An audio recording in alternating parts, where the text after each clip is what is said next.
May 12, 1889. A body. Washed up against the rocks of Staten Island, New York. A woman, well-dressed, hands folded, face turned toward the gray Atlantic sky. No wounds. No obvious signs of a struggle. Just silence. But around her neck, nothing.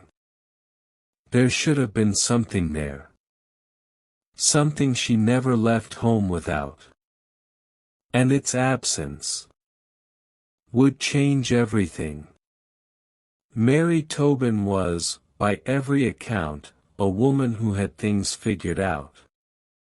She was 30 years old. Steady. Unshakable.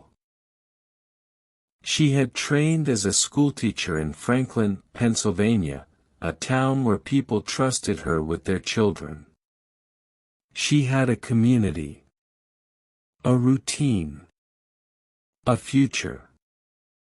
And yet, in 1887, Mary left it all behind. She moved to Staten Island to work for a local doctor, S.A. Robinson. At first, she worked as a nurse. Then, quickly, she became something more, managing his work and caring for his elderly father. She even moved into the Robinson household, living with Dr. Robinson, his aging father, and his 19-year-old son, Rush. Mary was a woman of strong convictions. She threw herself into church life, then abruptly rejected religion altogether. Then, just as suddenly, she returned, this time even more devoted. She joined St. Mary's Episcopal Church. Became close with the Reverend. At one point, she even considered joining a convent. Keep that in mind. Because at the same time, Mary Tobin was also engaged to be married. Or so everyone believed. By early 1889, Mary made a decision. She was leaving. She resigned on April 13. She packed her life into 2 trunks. One went to her family in Pennsylvania. The other to a friend in Brooklyn. She told everyone the same thing. I'm going home. I'll be back in July. To get married. Everyone knew about the wedding. But here's what no one knew. Who the groom was. April 15, 1889. Mary's last known day. She made her rounds, saying goodbye. At Dr. Robinson's house, she collected her final pay.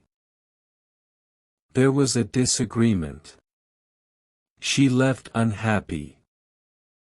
Before she went, he handed her a package, his address book, wrapped and ready to be mailed once she finished it. Next, she visited another doctor. William Bryan. They spoke briefly. Nothing unusual. He walked her to the train depot. Her train wasn't due yet. He had somewhere to be. So he left. Mary never boarded that train. She never made it to Brooklyn. Never made it home. She simply vanished. Weeks passed. No letters. No sightings. No explanation. Then, on May 12, Mary Tobin was found dead. The coroner examined her. No wounds. No signs of violence. Her body had been in the water for about 8 days. 8 days. But she had been missing for nearly 3 weeks. So where was she, before that? At first, the explanation seemed simple. An accident. A fall. But the people who knew Mary didn't believe it. She had plans. She was excited to go home. She had just spoken about joining a convent. Nothing about her suggested someone about to throw her life away. Then came the detail that changed everything. The purse. Mary always wore a small chamois purse around her neck. She never took it off. Inside was her money, personal items, and a card with her name and address. On the day she disappeared, it held about $45. When her body was found, it was gone. But her clothing told a different story. Her dress was still tightly fastened. So tight, in fact, that it had to be cut away. That purse didn't just fall off. Someone had removed it. But why? Then another rumor surfaced. A second coroner claimed Mary hadn't drowned at all. That she had been poisoned. And her body dumped in the water. He promised shocking evidence. But when the tests came back, nothing. No poison. No hidden cause. Just more uncertainty. Then something even stranger happened. 5 days after Mary disappeared, that address book she was carrying was returned. Still wrapped. Still unopened. She had never touched it. So how did it come back? And who sent it? And then, the sightings. 2 women came forward. They both claimed they had seen Mary. Alive. On April 29th. Walking through town. Calm. Unharmed. 2 weeks after she vanished. If they were right, Mary didn't die on April 15th. She lived on. Somewhere. For days. The inquest began on May 16th. Doctors confirmed it. No poison. No violence. No clear cause of death. Nothing that explained how she ended up in the water. Then Dr. Bryan took the stand. He repeated his story. Calm. Detailed. Explained the address book. Said Mary had left it behind, and he returned it quietly. Everything seemed ordinary. Until the very end. When he added one sentence. I was engaged to be married to Miss Tobin. Silence. The secret fiancé had been standing there all along. Suddenly, everything shifted.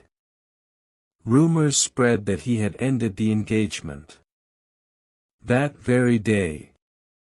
And then there was the timing. After leaving Mary at the station, his movements weren't fully accounted for. A gap. About 30 minutes. Long enough for something to happen. Or nothing at all. The jury considered everything. The missing time.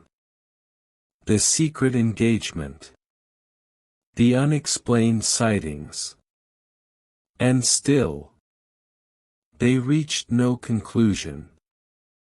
Mary Tobin's death was ruled unknown. Her family took her home to Pennsylvania. Hundreds came to her funeral. Former pupils placed flowers at her casket. She was buried among people who had loved her. But even they didn't have answers. Then, weeks later, one final detail emerged. Mary's trunk was opened. Inside it, the purse. The one she always wore. She had packed it. Left it behind. Inside was a photograph of Dr. Brian. So what really happened to Mary Tobin? Did she fall? Did she jump? Or did someone make that decision for her? Was she a woman torn between two lives, marriage and devotion, caught in a moment she couldn't escape? The case was never solved. No one was charged. And the truth, whatever it was, stayed hidden. Mary carried a card in that purse. Her name. Her address. In case something happened. In case she needed to be identified. She prepared for being found. And when she was, the card wasn't there. And neither was the answer.